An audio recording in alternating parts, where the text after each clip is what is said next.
রোগীর আত্মীয়দের সঙ্গে দুর্ব্যবহার কোনোভাবে বরদাস্ত করা হবে না। রোগীরা অনেক যন্ত্রণা নিয়ে হাসপাতালে আসেন, তারা হাসপাতালকে ভরসার জায়গা মনে করেন। যারাই দুর্ব্যবহার করবে তাদের বিরুদ্ধে ব্যবস্থা নেওয়া হবে। সরকারি হাসপাতালে ঢুকে হাসপাতাল কর্তৃপক্ষকে কড়া হুঁশিয়ারি মমতার মন্ত্রীর। বললেন, দুর্ব্যবহার করলে ছেড়ে কথা বলা হবে না। শুক্রবার উত্তর 24 পরগনার হাবড়া স্টেট জেনারেল হাসপাতালে কাউকে আগাম কিছু না জানিয়ে হঠাৎই আচমকা ঢুকে পড়েন রাজ্যের প্রাক্তন মন্ত্রী তথা বিধায়ক জ্যোতিপ্রিয় মল্লিক। হাসপাতালের ভিতরে তিনি জবরদখল নিয়ে প্রশ্ন তোলেন। সম্প্রতি হাসপাতালের নিরাপত্তা রক্ষীদের বিরুদ্ধে রোগীর আত্মীয়কে মেরে নাক ফাটিয়ে দেওয়ার অভিযোগ উঠেছে। এরপরে জ্যোতিপ্রিয় হুঁশিয়ারি দিলেন, রোগীরা অনেক যন্ত্রণা নিয়ে হাসপাতালে আসেন, তারা হাসপাতালকে ভরসার জায়গা মনে করেন। কোনোভাবেই রোগীর আত্মীয়দের সঙ্গে দুর্ব্যবহার করা যাবে না।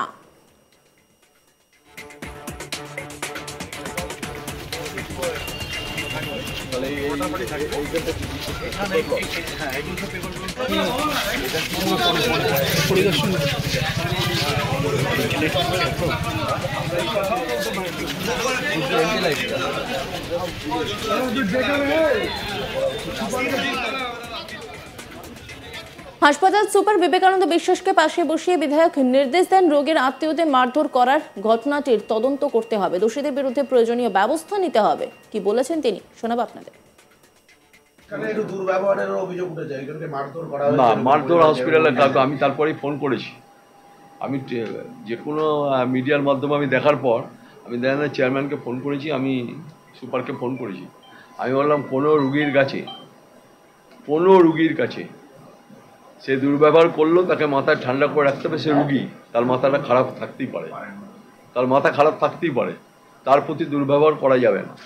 আমাদের অন্ত সংযত সংযম থাকতে হবে আমাদের। আমরা কিন্তু মনে করতে হবে তাকে, সে এসছে, সে অনেক কিছু বেদনা নিয়ে এসছে, এখানে অনেক কিছু আশা যে আমার এখান থেকে আমি সুস্থ হয়ে বাড়ি পাবো, তাকে পিটিয়ে দেওয়া হবে, এটা কোনোভাবেই মান্যতা না, এটা মানা যায় না। এবং আমরা বলেছি, এর জন্য সুপারকে বলেছি আপনি এনকোয়ারি করবেন, যদি যে দোষী তাকে খুঁজে বার করে শাস্তি দিতে হবে। এটা পরিষ্কার, একদম স্পেসিফিক কেস। কোনো রুগীর গায়ে হাত দেওয়া যাবে না। সে রুগী চিৎকার চেল্লামিল্লি করতে পারে, আমি রুগীদেরও বলবো আত্মীয়দের, তারা যেন হসপিটাল ভাঙচুর যেন না করে হসপিটাল। তাদের প্রতি ব্যবহার নিশ্চয়ই আমরা ভালো করব। আমরা তাদের কাছে প্রত্যাশা করি তারা 10 দেবে, আমরা 90 ব্যবহার করব তাদের সাথে, ভালো ব্যবহার। এইটা আমি রুগীরা যন্ত্রণা আমি বুঝতে পারি যে রোগ হলে মানুষের কিটিমিটি হয়ে যায়, মাথা খারাপ হয়ে যায়, শারীরিকভাবে ভালো থাকে না, সবসময় এর কিটিমিটি থাকে। তার প্রতি যে দুর্ব্যবহার করা যায় সেটা তো ভালো হয় না, এটা ভালো নয়, শোভনীয় নয়। পরিদর্শনের পরে এমনই হুঁশিয়ারি দিলেন রাজ্যের প্রাক্তন মন্ত্রী তথা বিধায়ক জ্যোতিপ্রিয় মল্লিক। হাসপাতালের মা ক্যান্টিনের খাবারের গুণগত মান বজায় রাখার জন্য তিনি পুরসভাকে নির্দেশ দিয়েছেন। হাসপাতালের মা ক্যান্টিনের খাবারের গুণগত মান নিয়ে বিভিন্ন সময় রোগীর পরিবারের লোকেরা অভিযোগ তোলেন। হাবড়ার পুর প্রধান নারায়ণ চন্দ্র সাহাকে জ্যোতিপ্রিয় এদিন নির্দেশ দেন, প্রতিদিন সকালে খাবারের গুণগত মান পরীক্ষা করতে হবে। মান ঠিক না থাকলে সেই খাবার রোগী পরিবারকে দেওয়া যাবে না। হাবড়া পুরসভার 2 কাউন্সিলরকে মা ক্যান্টিন দেখভালের জন্য বিশেষ দায়িত্ব দেওয়া হয়েছে। কি বলেছেন তিনি, শোনাবো আপনাদের। না, গুণগত মান মানে মান রাখতেই হবে, গুণগত মানে বলে ব্যাপার না। মানুষকে যে খাবারটা দিতে হবে সেই খাবারটা পরিষ্কার পরিচ্ছন্ন দিতে হবে, যে দাম তাই দাম নিতে হবে। এটা পৌরসভার দায়িত্ব। তাদের পৌরসভায় যদি কিছু সাবসিডি দিতে হয়, পৌরসভা দেবে সাবসিডি, পৌরসভা তো পাবে, ওটা মিউনিসিপ্যাল অ্যাফেয়ার্স দপ্তরের কাছ থেকে ওটা পেয়ে যাবে ওরা। মা ক্যান্টিনটাকে মা ক্যান্টিনের মতো করতে হবে, কারণ প্রচুর গরিব মানুষ আসে গ্রাম থেকে, দুবেলা খাবে কোথায়, তাদের জন্য মা ক্যান্টিন থাকতে হবে।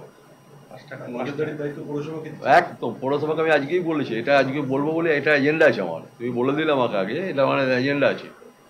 মা ক্যান্টিনটাকে অনেক পরিষ্কার পরিচ্ছন্ন করতে হবে, একদম পরিষ্কার।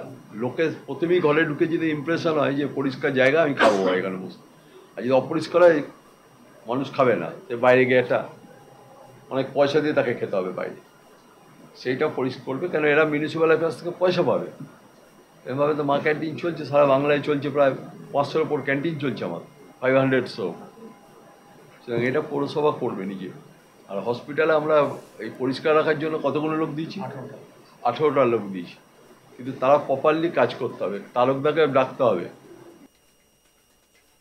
শুক্রবার হাসপাতালে ঢোকার সময় জ্যোতিপ্রিয় দেখেন হাসপাতালের জমির উপর দিয়ে রাস্তা রয়েছে, বেশ কিছু বাড়িঘর হয়েছে। সঙ্গে সঙ্গে পুরো প্রধানকে তিনি নির্দেশ দেন হাসপাতালে রোগীদের জন্য সমস্ত ব্যবস্থা করতে হবে, সেখানে কোনো রকম জবরদখল বরদাস্ত করা হবে না, প্রয়োজনীয় ব্যবস্থা নিতে হবে। কি বলেছেন তিনি শোনাবো আপনাদের। স্বাস্থ্য পরিষেবাটাকে আমাদের যদি ভালো না করা যায়, যেমন এবার আমাদের খুব ভালো কাজ করেছে ডেঙ্গু, মানে আমাদের বলতে 24 একদম নির্মূল হয়ে গেছে, সবাই করতে পেরেছি। এটাও সবার যেহেতু প্রচেষ্টাতেই হয়েছে, কারোর একক প্রচেষ্টা না। আর সব থেকে ডেঙ্গুর প্রবলেম কিন্তু দেখা দিত হবে হাবড়া, অশোকনগর, দমদম, বারাসাত, মধ্যমগ্রাম, এগুলো তো দেখা দিত, সেগুলো কাটিয়ে উঠেছি। আর এছাড়া আজকের আমি ওনার সাথে একটু বসবো। এখানে কিছু মানে এই দুটো পুকুর পা দিকে ইসলাম দিকে রয়েছে, একটু আবর্জনা রয়েছে, দোকানগুলো রয়েছে, তাদের একটা দোকান করে দিয়েছি আমরা, প্রত্যেকে করে দিয়েছি। শুধু একদিন হ্যান্ড ওভার করে দেওয়া দোকানটা, ওরা দোকানখানে সকাল থেকে করবে, বিকালবেলায় ওরা নিয়ে বেরিয়ে চলে যাবে দোকানের মালপত্র।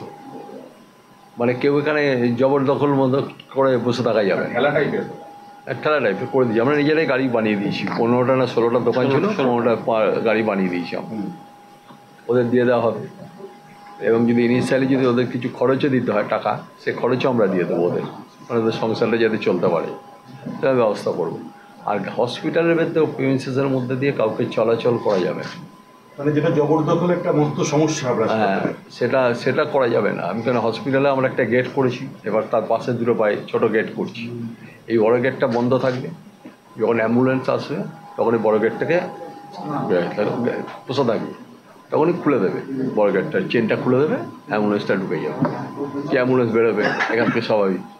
কিন্তু এই জবরদখল করা যাবে না। জবরদখল এটা জন্য একটা মামলা হয়েছে ক্যালকাটা হাইকোর্টে, চলছেও মামলাটা আবার তুলতে হবে আমাদের, তুলে কিন্তু একটা ভিত করতে হবে। কারণ হাবড়া হসপিটালকে আগামী দিনে একটা পরিপূর্ণ হসপিটাল হবে জেলার।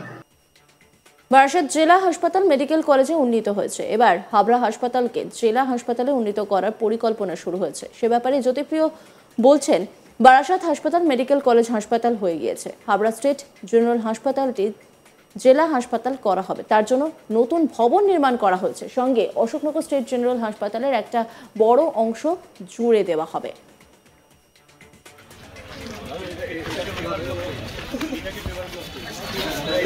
এক সাইডে দাঁড়াও।